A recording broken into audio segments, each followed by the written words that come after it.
Good morning everyone. Welcome back my YouTube channel. I am going to teach you Hindi पूरक पुस्तक भाग 2।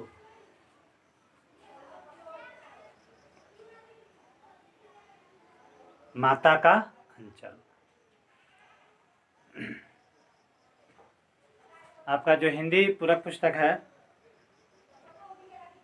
Class 10th का कृतिका का इसी को हिंदी का पूरक पुस्तक भी कहा जाता है। कृतिका भाग 2 इसमें 3 ठो चैप्टर है। माता का अंचल 1 नंबर चैप्टर में है। दूसरा नंबर चैप्टर जो है वह है जार्ज पंचम की नाक। तीसरा नंबर चैप्टर है साना साना हाथ जोड़ी। यही 3 चैप्टर पढ़ने हैं। इस साल सीबीएसई बोर्ड द्वारा ही हटा दिए गए हैं 2 पाठ, जिसमें चौथा नंबर पाठ है यही ठया झुलनी हैरानी हो रामा। चौथा नंबर चैप्टर है मैं क्यों लिखता हूँ। तो ये 2 चैप्टर 4 और 5 इस साल हटा दिए गए हैं। तो आप पढ़ेंगे 3 ही, इस साल में 3 चैप्टर पढ़ेंगे। पहला माता का अंचल, जिसके लेखक हैं शिवपूजन सहाय। दूसरा जार्ज पंचम की नाक, इसके लेखक हैं कमलेश्वर जी। और तीसरा है साना साना हाथ जोड़ी, इसकी लेखिका है मधु कंकरिया। तो आज हम आपको पढ़ाने जा रहे हैं माता का अंचल, ठीक है ना। बस जुलाई में एक पाठ समाप्त, अगस्त में हम पढ़ेंगे जार्ज पंचम की नाक का 1/2 पाठ। अगस्त लास्ट में पढ़ेंगे इसका पूरा भाग। और फिर नवंबर में हम पढ़ेंगे साना साना हाथ जोड़ी। नवंबर दिसंबर हमारा कोर्स समाप्त हो जाएगा। इसलिए आइए हम शुरू करते हैं माता का अंचल। तो शिवपूजन सहाय इसके लेखक हैं। माता का अंचल शिवपूजन सहाय के देहाती दुनिया नामक उपन्यास से लिया गया है। 1926 ईस्वी में प्रकाशित देहाती दुनिया हिंदी का पहला आंचलिक उपन्यास माना जाता है। इसे हिंदी के प्रथम उपन्यास की मान्यता भी प्राप्त है। इसकी भाषा सरल है। गंवार से गंवार, मजदूर, ठेठ देहाती, अनपढ़ लोग, निरक्षर, इतना ही नहीं, मजदूर भी इसके भाषा को आसानी से समझ सकते हैं। तो शिवपूजन सहाय ने इनमें सरल शब्दों का प्रयोग किया है। माता का अंचल पाठ में लेखक ने ग्रामीण जीवन की कहानी ग्रामीण भाषा में ही कही है। इसमें बालकों के खेल, मतलब बालक जो बचपन में होते हैं छोटे छोटे, तो वहीं जो खेल खेलते हैं जैसे लुका छिपी, थाई टीका, गुलेल चलाना, या क्या बोलता है भूल भुलैया, चाहे धुरखेल, चाहे मिट्टी का घर बना करके उसको बनाना, चाहे गांव में तो ऐसा ही झोंपड़ी के घर होते हैं, कच्ची सड़कें होती थी उस समय। आज तो नहीं है, कच्ची सड़कें भी समाप्त हो गई है, घर भी कच्चे समाप्त हो गए हैं, पक्की घरों ने और सड़कों ने इसका रूप लिया है। लेकिन शिवपूजन सहाय जो है इसमें उन समय का वर्णन किया है। देहाती दुनिया उपन्यास से इसको लिया गया है। और इस पाठ में बताया गया है बालकों के खेल, यानी बचपन में बालक कौन कौन से खेल खेलते हैं। कौतूहल, माँ की ममता, बचपन में बच्चे के प्रति माँ की ममता कितनी होती है। पिता की दुलार, पिता अपने बच्चों से बचपन में कितना प्यार करते हैं। लोकगीत, गांव की औरतें जो है खेतों में जब काम करती है तो कौन कौन सी लोकगीतों को गाती है, इसी बातों का चित्रण इस पाठ में किया गया है। इस पाठ में ग्राम जीवन के स्वाभाविक स्वरूप प्रकट हुआ है। इसमें जो अंश दिया गया है माता का अंचल, इसमें बालक के मन के भावों के साथ तत्कालीन सामाजिक वातावरण, पारिवारिक परिवेश के चित्रण में भी लेखक को अपार सफलता मिली है। शिशु का जो चरित्र है, शिशु चरित्र भोलानाथ, इस कहानी का मुख्य केंद्र बिंदु है। तो आइए शुरू करते हैं माता का अंचल। पिता से लगाव। बचपन में लेखक का अपने पिता से काफी लगाव था। पिता के साथ हमेशा लेखक रहते थे। लेखक यानी शिवपूजन सहाय हमेशा अपने पिता के साथ रहते थे, उन्हीं के साथ सोते थे, बैठते थे। पिता के साथ ही स्नान करने जाते थे गंगा घाट पे। वहाँ स्नान करके फिर आते थे तो रास्ते में आम की जो डालियाँ लटकी हुई होती थी उसी पर इनको बैठा करके और खिलाते थे। फिर जब घर आते थे तो पूजा पाठ पर बैठते थे पूजा करने के लिए, तो इनको भी अपने पास बैठाते थे, लेखक को भी अपने पास बैठाते थे। बही निकालते थे, उस पर राम नाम लिखते थे और आटे की गुड़िया में सानते थे। पूजा पाठ करते थे भगवान की। उसके बाद में वहाँ जो भभूत होता था, जब भभूत कहते हैं कि मेरे पिताजी मुझे भभूत लगा देते थे। इनका नाम था तारकेश्वर नाथ। और उनको जब भभूत लगा देते थे तो बम भोला बन जाते थे, बम भोला। और इनका मूल नाम था तारकेश्वर नाथ। और जब भभूत लगा दिया जाता था तो इनके पिताजी कहते थे इनको भोलेनाथ। तो लेखक बताते हैं अपने बचपन की कहानी इस पाठ में कि मैं पिता के साथ कब कब रहता था, क्या होता था, यही सब जो मैंने अभी आपको बताया। और इनका नाम था तारकेश्वर नाथ। और जब पिताजी पूजा पाठ कर लेते थे तो जो भभूत होता था यानी राख का जो कण होता था उसी को भभूत कहते हैं, तो उनके माथे पर लगा देते थे, बस ये बन जाते थे भोलेनाथ। ठीक है ना। माथे पर तो जटाएं थी ही, बाल जो है थोड़ा लंबे लंबे थे और एक साथ रहने से वो आपस में जटा बन गए थे। तो यह साधु की तरह आते थे, इसलिए इनके पिता इनको कहते थे प्यार से भोलेनाथ। ठीक है ना। और भभूत लगाने से ये लेखक जो है बम भोलानाथ बन जाते थे। ठीक है। तो मैंने आपको बताया कि इनका नाम था तारकेश्वर नाथ। ठीक है। लेकिन जब इनको भभूत लगा दिया जाता था तो पिता इनको कहते थे भोलानाथ। ठीक है। और इनके पिताजी इनको भोलानाथ कहकर ही बुलाते थे। पूजा करने के बाद कहते हैं कि पूजा करने के बाद पिताजी रामानंदी बही निकालते थे, उस पर राम नाम की नाम लिखते थे और उसको आटे की गुड़िया में सान करके और फिर गंगा के नदियों में ले आकर के बहा देते थे। मैं भी उनके साथ रहता था। ठीक है ना। और पिताजी उसी लपेट करके आटे में लपेट करके गुड़िया बनाते थे और वह गुड़ी ले आकर के गंगा में फेंकते थे जिसे मछलियाँ खाती थी। और लेखक जो हैं अपने पिता के कंधे पर बैठे बैठे ये सारे दृश्यों को देखते थे। मैंने अभी आपको बताया था कि जब वो लेखक लौटते थे तो आम की जो डालियाँ होती थी रास्ते में उस पर बैठा करके लेखक को खिलाते थे। तो ये रहा आपका पिता से लेखक का लगाव। दूसरा पॉइंट बनता है पिता के साथ खिलवाड़, मतलब खेलना। खिलवाड़ का मतलब क्या होता है? ये भोलानाथ जो है अपने पिता के साथ अनेक प्रकार का खेल खेलते थे। कभी अपने पिता के साथ कुश्ती लड़ते थे और कुश्ती लड़ते समय इनके पिताजी अचेत हो जाते थे, मतलब अपने आप को लूज हो जाते थे। अब भोलानाथ जो है अपने पिता के पेट पर चढ़ जाते थे और उनको ऐसे ऐसे मारते भी थे। ठीक है। और पिता जो है शांत पड़े रहते थे, ऐसे लगता था कि हाँ आप हम पटका गए, मतलब पटकाने का नाटक करते थे और भोलानाथ खूब हंसते थे।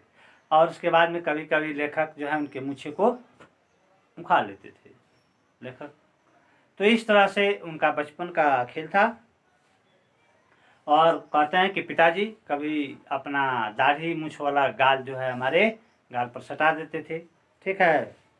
और मैं अपने पिता का मूछ नोचने लगता था और यह देख करके लेखक जो है हंसने लगता। ठीक है। तो हुआ पिता के साथ खिलवाड़। अगला है भोजन के समय माता पिता का प्यार। भोलानाथ जो थे यानी लेखक अपने पिता के साथ ही भोजन करते थे। पिताजी जो थे इनको दूध में या दही में सान करके भात खिलाते थे। और जब इनका पेट भर जाता था तो माँ आती थी इनकी और कहती थी दीजिए हम खिलाएं। आप मर्द क्या जाने बच्चा को कैसे खिलाया जाता है। अरे मर्दवे क्या जाने बच्चे को कैसे खिलाते हैं। और वह क्या करती थी, उनको अपने गोद में ले लेती थी और तरह तरह के चिड़ई बनाती थी, कौआ, मोर, गौरैया। चिड़ई का कौर बनाती थी सान करके और कहती थी कि ये मोर है खा ले, ये गौरैया है खा ले, ये कौआ है खा ले, ठीक है ना। और यहीं खिलाते थे। तो माँ इनकी कहती थी मर्दुए जाने का जाने कि बच्चे को कैसे खिलाया जाता था। और बात बात में लेखक खा लेते थे, ठीक है ना। लेखक कहते हैं और ये बात सही है कि बच्चों का पेट जो है पिता के खिलाने से नहीं माँ के खिलाने से भरता है। और वह हर कौर कभी कबूतर का, कभी मैना का, कभी मोर का बना करके खिलाती थी और भोलानाथ उस कौर को खाता चला जाता था। बचपन की ज़िंदगी वास्तव में बहुत ही मस्तानी ज़िंदगी होती है। नहीं कुछ फिक्र है, मैं तो निडर हूँ। बच्चों का कोई फिक्र क्या होता है। शुरू में लेखक ने लिखा था, किताब में लिखा है कि जहाँ बच्चों का संग तहाँ बाजे मृदंग, जहाँ बुढ़ों का संग वहाँ खर्चे का तंग। बच्चे जहाँ रहते हैं वहाँ वहीं मृदंग बजाते हैं, खेलते घूमते हैं, हंसती मौज मस्ती करते हैं। लेकिन बूढ़े होते हैं वो कपार पर हाथ रखेंगे, क्या करें। सुबह तो ये जोड़ करके भोजन का व्यवस्था किए, शाम को कहाँ से आएगा। अगर इधर व्यवस्था कर भी देते हैं तो फिर कल क्या होगा। यानी इनको खर्चे का तंग, सुबह शाम अपने खर्चे के बारे में माथा जो है ठकठकाए रहते हैं। बात समझ में आ रही है। और बच्चे जो है हंसी गुलेल करते हैं, मौज मस्ती करते हैं और बुढ़े जो है वही खर्चे की तंगी बताते हैं, ठीक है। अब आए अगला पॉइंट बता रहे हैं इसके बाद में कि मैया जो है कैसे इनको कन्हैया बना देती है। लेखक लिखते हैं कि कभी कभी मैं पकड़ में आ जाता था माँ के, तो हमको पकड़ लेती थी और पकड़ करके क्या करती थी कि सरसों का तेल एक चिरुआ हाथ में गिरा करके सरसों का तेल एक चिरुआ मेरे माथे पर लगा देती थी। मैं कितना छटपटाता था, रोता था, लेकिन छोड़ती नहीं थी। पूरा सर में तेल लगाती थी, पूरा देह में उपटन लगाती थी, पूरा मलाई करती थी शरीर, ठीक है ना। उसके बाद में जब तेल लगा देती थी तो आँखों में काजल लगाती थी, माथे पर बिंदी लगाती थी और बालों की चोटी गूंथती थी, ठीक है ना। और उसी चोटी में फूलदार जो है मन चोटी को फूलदार गूंथ करके बांध करके रंगीन कुर्ता टोपी पहना देती थी और हमको कन्हैया बना देती थी, ठीक है ना। और उसके बाद वहाँ मैं बहुत छटपटाता था, यानी भोलानाथ सिसकते हुए वहाँ से फिर भागते थे और अपने पिता के गोद में चले जाते थे। अब इसमें पाठ में लेखक ने दिखाया कि बच्चे जो बचपन में तरह तरह का खेल खेलते हैं उसको पाठ में वर्णित किए हैं। वहाँ से आते थे भोलानाथ तो अपने जो साथी होते थे, संगे साथी, संगे साथी उसके साथ मिल करके तरह तरह के खेल खेलते थे। वह उनका खेल तमाशा जो था नाटक जैसा होता था। जिस तरह रंगमंच पर लोग नाटक करते हैं उसी तरह से बच्चे जो हैं अपना खेल नाटक की तरह करते थे। कभी घर के पास जो चबूतरा होती थी उसी चबूतरे पर बैठते थे और पिता के नहाने वाली जो चौकी होती थी उसको वहाँ पर रंगमंच पर लगा देते थे और उसके बाद वहाँ पर उसी पर हलवाई की दुकान सजाते थे। मिट्टी का ढेला, पत्ती की गिल्ली मिट्टी, फूटे घड़े के टुकड़ों को बतासा, तरह तरह की मिठाई बना करके सजा देते थे। थोड़ी देर बाद घरौदा बनने लगता था और घरौदा बनने के बाद में क्या होता था, देखिए थोड़ी देर बाद घरौदा लगता था और घरौदा बनने के बाद में क्या होता था कि बच्चे जो हैं वहाँ पर तरह तरह के खेल लगते थे। उसी में कोई दुकानदार होता था बेचने वाला, इसी में लोग हो जाते थे खरीदने वाले, बेचते थे खरीदते थे, बेचते थे खरीदते थे, ठीक है ना। थोड़ी देर बाद घरौदा बनता था। मिट्टी के मेड़ से दीवार, तिनकों से छप्पर, दातुन का खंभा, दिया सलाई की डिब्बी से किवाड़ बनाया जाता था और घर के घड़े का जो मुंह होता था ऊपर का, घड़े के मुंह से चूल्हा चक्की, दिए से कढ़ाई, पिता की आचमनी से पिता जो पूजा के समय आचमनी किया जाता था चम्मच की तरह, उसे वो लोग करछुल बनाते थे। करछुल पानी को घी बनाते थे, धूल को आटा बनाते थे, और बालू को चीनी मान करके, ठीक है ना, दावत दिया जाता था, चलिए विजय हुआ है, खाने के लिए आज भोज है। और वहाँ पर जो है वहीं लोग क्या करते थे, चिवड़ा रखते थे, चीनी रखते थे, वहीं बालू का चीनी, ठीक है, मिट्टी का चिवड़ा बनाते थे और उसमें बतासा जो है बताया है ना, तोड़ करके उसको रखते थे और खाते थे। उसके बाद में भोलेनाथ के पिताजी आते थे, वो भी उनके साथ बैठ जाते थे, बस भोलानाथ दावत तैयार है ना, जेमन तैयार है भोजन। और उनको देख करके बच्चे जो वहाँ से खेल को बिगाड़ देते थे, पैर से मार करके इधर उधर कर करके वहाँ से भाग जाते थे, ठीक है ना। अगर इस तरह उन लोगों का खेल चलता था। उसके बाद में देखिए अभी आपस में शादी विवाह का ये टाइमिंग करते थे। शादी विवाह में क्या होता है ये देखिए, शादी विवाह में इसी में लोग बर बाबू बनते थे और उधर कन्या सजाई जाती थी और कन्या सजा दी जाती थी। अब लोग बारात लेकर के जाते थे, दूल्हे का दूल्हा खुद बनते थे और वहाँ दूसरे को कन्या बना दिया जाता था। वहाँ पर ये लोग बारात सजाते थे, फिर वहाँ पर क्या होता था, बारात लगती थी, सेम जिस तरह ब्याह शादी होता था उसी तरह से ये लोग खेल करते थे, ठीक है ना। अब देखो खटौली जो होता था ब्याह में, पालकी, उस पर लोग लाल पर्दा डालते थे, उसमें दुल्हन बैठ जाती थी। लौट करके आने पर भोलानाथ के पिता जैसे ही लाल पर्दा हटाकर दुल्हन का मुंह निहारते, सारे बालक वहां से हंसते हुए भाग जाते थे, ठीक है ना। अब देखिए अब शुरू होता है खेती करने का खेल। खेती कैसे किया जाता था, मतलब उसमें फसल बोना, पानी पटाना, फिर फसल पकने पर उसको काट देना, फिर उसकी दमरी करना, ये सारे जो किसान खेती करते हैं ऐसे करते हैं। उसी तरह से बच्चे जो थे भोलानाथ ये अपने साथियों के साथ ऐसा ही खेल खेलते थे। अब देखिए उसमें क्या करता था, गगरी रख देते थे लोग, गगरी, और उस गगरा में पानी डाल देते थे, पानी उस गगरी का प्रयोग सिंचाई में करते थे। दूसरा, दो बच्चे जो है बैल बन जाते थे, बैल जंगल से बन जाते थे बैल, उनके ऊपर पालू रख दिया जाता था, खेती करते थे। और वहाँ कंकड़ पत्थर छोटा छोटा होता है, उस कंकड़ पत्थर को लेकर के और उसका बीज बनाते थे, बीजा, और उसको खेतों में बोते थे, फिर पानी पटाते थे, फसलें तैयार होती थी, उसको काटते थे, ठीक है ना। और क्या कहते थे, ऊंच नीच में बई क्यारी, जो उपजी सो भई हमारी।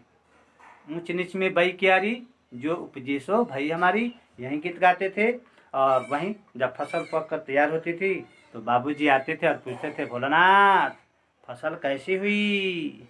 बस सारे बच्चे जो हैं वहाँ से हंसते हुए खलियान छोड़ करके भाग जाते थे। और इस प्रकार इस तरह का खेल जो है अपने मित्र मंडली के साथ भोलानाथ खेलते थे। अब देखिए बच्चे काफ़ी शरारती भी होते हैं, एक दूसरे से मजाक करते हैं, चिढ़ाते हैं। गांव में भी देखा होगा आप लोगों ने कि एक दूसरे को लोग चिढ़ाता भी है। अब बच्चे शरारत करने से लोगों को चिढ़ाने में उनको बहुत मज़ा आता था बच्चों को, ठीक है। एक बार की बात है कि एक व्यक्ति जो है अपना एसी लेकर के जा रहा था, मतलब शादी करके जा रहा था, दुल्हन उसकी थी। वहाँ पर क्या कहता है लोग, रहरी में रहरी पुरान रहरी, डोला के कनिया हमार में है, ठीक है ना। अब बूढ़ा जो है देखा इन लोगों को और रगड़ने लगा, अब ये लोग भागे बेतहाशा, ठीक है ना।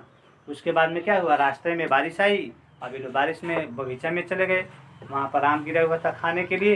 पानी इतना ना जोर से हुई कि बच्चे जो है उछलने लगे पानी में, और क्या कहते थे, ठहर करके सरसों लेकर के फेंकते थे और कहते थे कि एक मुट्ठी लाई उधरे छितराई, बरखा उधरे बिलाई, एक मुट्ठी लाई बरखा उधरे बिलाई, आपस में खेलते थे।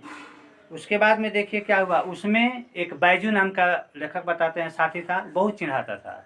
उसी समय मुसन तिवारी आ रहे थे, मुसन तिवारी, और वे उनको देख करके बैजू ने चिढ़ाया, बुढ़वा बेईमान मांगे करेला के चोखा। अब मुसन तिवारी देखे और बात को सुने और पीछा किए, बैजू तो बेचारा तेज था, भाग गया।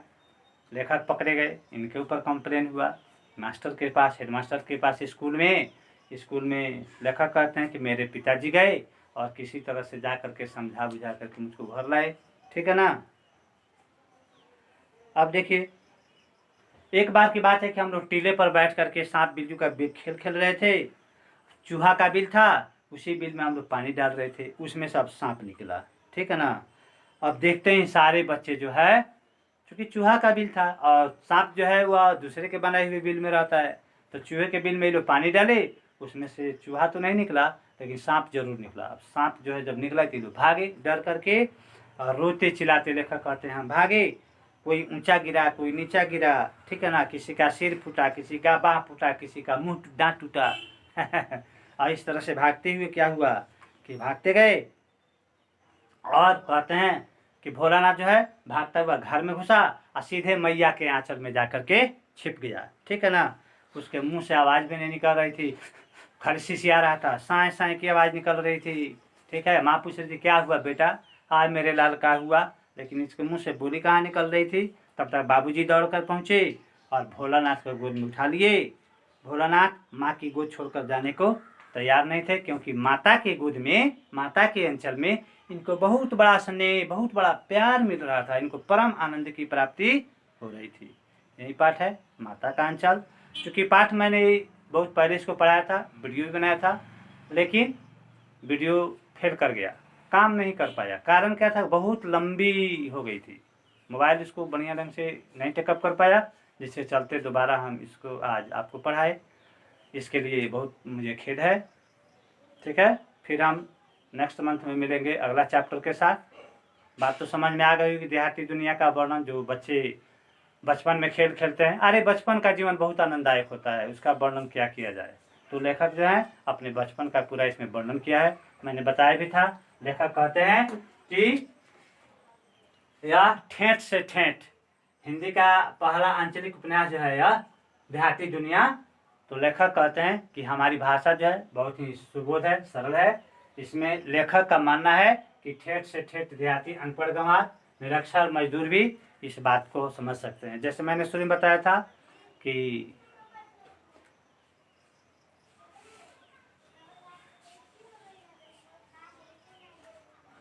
जहाँ बच्चों का संग तहाँ बाजे मृदंग, जहाँ बूढ़ों का संग वहाँ खर्चे का तंग।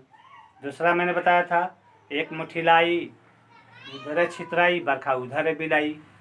तीसरा बताया था, रहरी में रहरी पुरान रहरी, डोला के कनिया हमार में हरी। एक और मैंने बताया था, बुढ़वा बेईमान मांगे करेला का चोखा। ये तो ऐसे ऐसे प्रसंग है जो लेखक कहता है कि ठेठ से ठेठ, गंवार मजदूर भी इसको आसानी से समझ सकते हैं। यही है माता का अंचल। तब तक के लिए धन्यवाद।